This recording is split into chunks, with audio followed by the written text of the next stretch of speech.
प्रत्येक जण अशा पद्धतीने धाडस करत नाही आहे. दोन षटकांचा खेळ संपलाय. दोन षटकांच्या समाप्तीनंतर धावसंख्या 15 या अंकावर गोलंदाजी ट्रॅकवर गोलंदाज. तिसऱ्या षटकातील पहिल्या चेंडूवर सरळ बॅटनं चेंडूला पाठवलाय. दाखवला रस्ता बाउंड्राईनचा. चेंडूला फेकून दिलाय सरळ सीमारेषा पलीकडे. आलाय ते मात्र दणदणीत खणखणीत षटकार.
ओहो उडवलंय या हे चेंडूला दिली गेली आहे दिशा.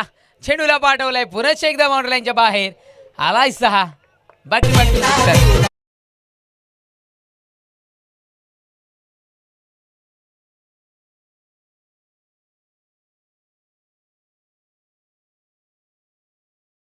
बॅक टू बॅक 2 षटकार आल्यानंतर जाऊन पोचते ती म्हणजे अर्थातच 27-27. धावसंख्या होती कुठे आणि आली कुठे. कुठेतरी मात्र जय हनुमान सरवली बी संघ कन्फ्युजनच्या छत्राच्या एकाली गेलाय की काय असं म्हणायला हरकत नाहीये. गोलंदाजी ट्रॅकवर गोलंदाज. नेक्स्ट बॉल पुन्हा एकदा उडवलाय. आता मात्र थोडीशी ताकद कमी का नाहीये. चेंडूला पुन्हा एकदा पाठवलाय सरळ बाउंड्री लाईनच्या बाहेर. हाही पाहायला मिळालाय. इथे मात्र षटकार. मी म्हटलं ना अशा छोट्या मोठ्या जखमा आम्ही लहानापासून घेत आलोय.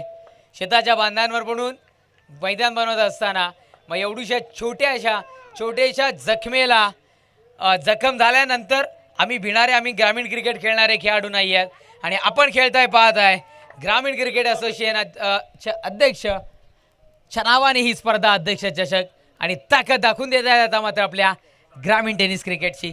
सलग 3 चेंडू 3 षटकार इथे मात्र पाहायला मिळत आहेत. सागर हिंदोले मॅन फ्रॉम वडपे तिसरा खेळाडू तरतोय. यस 4 चेंडू 4 षटकार डबल हॅट्रिक.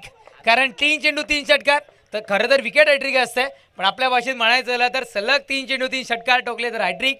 आणि चौथ्या चेंडूवरही पुन्हा एकदा षटकार आला 4 चेंडू 4 तर त्याला डबल हॅट्रिक असं म्हणतात. आणि इथे मात्र डबल हॅट्रिक पाहायला मिळते अर्थातच सागर हिंदोलेच्या मार्फत.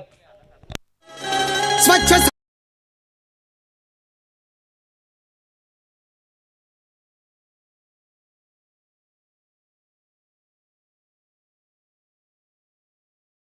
कुणाल दाते सरांचं जे वाक्य व्हायरल झालेलं, वाघ जखमी झाला तरी तो आयुष्याला कंटाळत नाहीये आणि करून दाखवले कुठेतरी ते मात्र सागरनं.